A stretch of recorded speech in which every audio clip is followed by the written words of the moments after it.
What's going on, YouTube world and Panther Nation? Ladies and gentlemen, welcome back to another episode of Inside P Town, hosted by your one and only P Way. This is the one stop shop for everything Carolina Panthers. So, welcome back, welcome back, welcome back.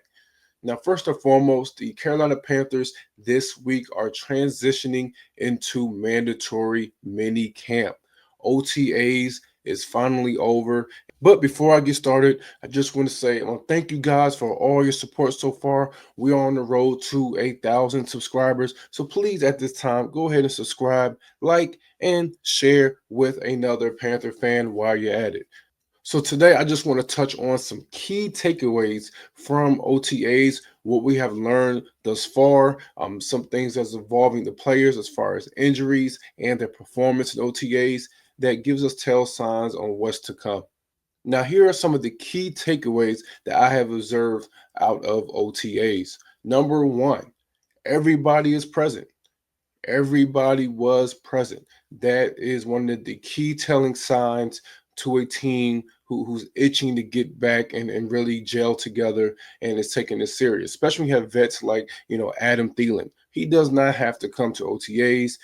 He could definitely learn the playbook in time. There's nothing to really be concerned of if he was to take that time to continue to do some rehab or his own physical work that he does on the side. But for him to be there and vets like that, that is showing that the team is really, really itching and gelling and trying to get back and really build off of last year. You get reports about so many other teams or players who are not at OTAs. Now it's important to remember that OTAs are involuntary. So it's really understandable if you are not there. But, like most things in life, availability is the best ability, and being present when you do not have to really is a telling sign to how teams and players feel about the organization. Number two, there's no more confusion for Bryce Young. He is the guy. He is carrying the mantle. Even Dan Morgan came out recently in an interview and expressed how they believe that the pairing of Dave Canales and Bryce Young will and can potentially lead to winning a Super Bowl. Big words, and that's a big statement. So this is not like last year where there's some questions on Bryce Young and is he the future quarterback of this team. He has now have the keys and fully control. He has also stated in OTAs he's much more comfortable with the system, and they're continuing to build upon that system from last year. So we should see some new flashes within the offense. So it's really good just to know our quarterback, he's settled in, he's dialed in, and from players like Chuba Hubbard and Xavier Legette, they have noticed that he still has that same fire and that same intensity that he had ending of last year. So this is very good to hear, to know that he is showing up. All right, number two, the wide receiver room is 10 times more competitive than it was last year. I mean, it is definitely more competitive when you have Ted McMillan alongside of Adam Thielen. We got Hunter Renfro. We have Xavier Legette. We have Jalen Coker, Jimmy Horn Jr., David Moore. This wide receiving core is much more competitive, and we have learned that over OTAs. And the guys, Ted McMillan, call it a pot of diversity. I mean, when you think about it, we got Ted the Polynesian, Adam Thielen, we got Caucasian Americans, we have Country Boy, African American, and Xavier Legette. We have Jalen Coker. It's a very, very diverse group of receivers, and it's funny because their styles are diverse as well. We got speed with Jimmy Horn Jr. We got a big target, tall target in Ted McMillan. We got precise route runners in Renfro and Adam Thielen, who's also a possession catcher. We got Jalen Coker, who's kind of reminded me of DJ Moore, the way he moves a little bit. So it is very, very exciting that we have such a diverse group, and it's on Dave Canales and the offensive staff to really push this offense to its potential. And number three, Xavier Legette. I'm expecting the big season out of Xavier Legette, especially coming off of OTAs. I'm expecting a much improved Xavier Leggett. He's talked about the need to really do a better job of catching the ball and using his hands as not his body. It's something that he's really worked on, and we will see that this season. Also, he's talked about just his pure confidence. There was last year's where he was hard on himself, and bringing that confidence and really trying to come back and really make a statement. And that's why he came out and said in the interview, they're gonna have to deal with the both of us. He's trying to make a statement that he's gonna come strong. They're gonna have to deal with him on one side and the newest addition of Ted McMillan on the other side. He's making a statement saying he's definitely going to be that guy, and he's ready to put pressure on and do his thing this season. Now, I want to just see him, utilized in a manner that really favors his style of play. And we started to see this in OTAs. He's running much more routes that allow him to catch the ball and continue to move. He's not a guy that I want to see, running a lot of comebacks or deep curls or things of that nature. I want routes where he continuously moves, like running, breaking in routes, quick slants, wide receiver screens, drag routes, stuff that deep post. Go routes, stuff that keeps that 6'2", really physical frame. He kind of reminds me of a mix of Debo Samuel, but a little bit taller, a little bit bigger. He has that frame to where, and the speed and the physical gifts where we want to get him in space and allow him to catch the ball and move. This is something that he did very well at South Carolina, which is why we were highly attracted to him. Also, he knows how to go up and high point that ball. So I love that we have seen out of OTAs. He's running a lot of routes that are keeping him in motion.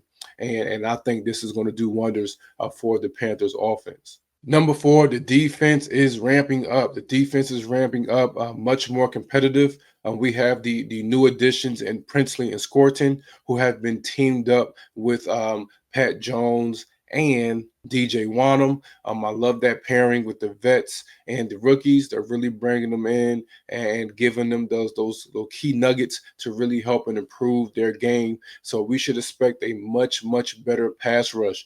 Derek Brown is back. He's back moving. For me, I really want Derek Brown to be healthy. I want him to come back and at least get to 90% of that dominant Derek Brown this year. If he can really work back, get back into the fold of things, I expect by mid-season, he's really back into that mix. But I'd love to see him back, and it's going to do wonders for our interior defensive line. And in the backfield, listen, I love paying attention to the big stars. We want to pay attention to Bryce Young, Chuba, and a lot of attention to that offense. But start paying attention to the little elements of this team that kind of go unnoticed, like our nickel corners work and who are improving in that secondary. We've seen Shao Smith Wade catching interceptions. We've seen Damani Richardson showing up and catching interceptions. And now we have Bartholomew, another corner who has showed up and is catching interceptions. These are the key components that are going to take us to the next level.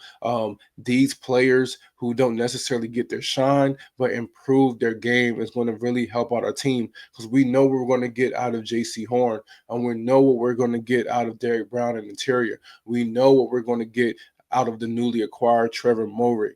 We know what we're going to get out of Mike Jackson. We've seen them for a year. We know what they're capable of. But when we have pieces improving and doing better, like Bartholomew, Shao Smith Wade, and Damani Richardson, who take their game to another level, and Dave Canales spoke on how much he's impressed with Shao Smith Wade so far in OTAs and things of that nature. That's the stuff that takes this team to the next level. It is those players shining in those positions that like a nickel corner and our free safety and things of that nature, and taking things to the next level. So, really keep a lot of ears open and eyes open to that situation. Number four, the injury bug still got us. The injury bug still has us by a chokehold. DJ Wanham is still having some back flare-up issues. He hasn't returned into the full fold of things as of yet. We know that Tommy Tremble also had a surgery, so he will be back. Now the timetable has moved. At first, Dave Canales said that he will be back by training camp. Now he came back and said training camp, is still iffy. So, at this time, there's no return date for Tommy Tremble. But this is now giving opportunities for Mitchell Evans, the rookie, and Jatavion Sanders to take their game to the next level. And Jimmy Horn Jr. Is doing some work on his hamstring. This is something that I've seen in his collegiate career as well. Being a fast mover, sometimes he tweaks that hamstring from here and there, but most of the time he always makes it to game day. I don't think there's something to be very worried about. Just want to make sure that he's good to go. I'm going into mandatory minicamp.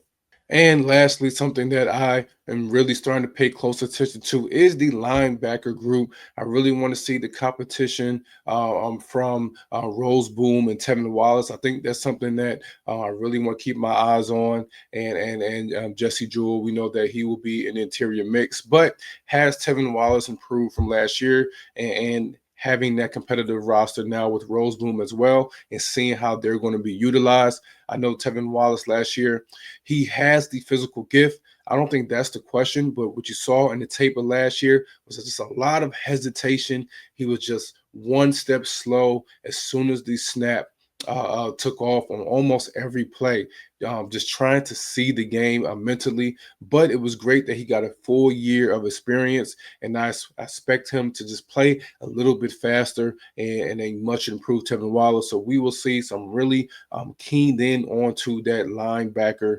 room and seeing, who really separates themselves as we move forward.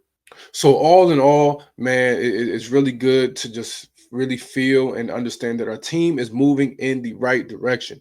They're moving in the right direction. They're definitely trending upward. The other media outlets, you see the articles, you see they're starting to come out with watch out for the Panthers. They're doing those, those little articles, the little moves. Hey, the Panthers might be up to something. Hey, don't be shocked if you see the Carolina Panthers in the playoffs. You're starting to see those articles and those news outlets report on our squad and really give us that attention. But nevertheless, taken from these five takeaways, you can really see that this team is trending in the right direction. And that's really all that we can ask at this time is to continue to take the necessary steps and the right movements and continue to trend upward. So, with that being said, let me know what you guys have noticed from OTAs. What are some key takeaways that you guys have noticed? Let me know in the comments, and don't forget to like and don't forget to subscribe. And this is your boy P Way with another episode of Inside P Town. And like I always say, no matter what you do, make sure you do it with love. Until next time, I'll see you later. Peace.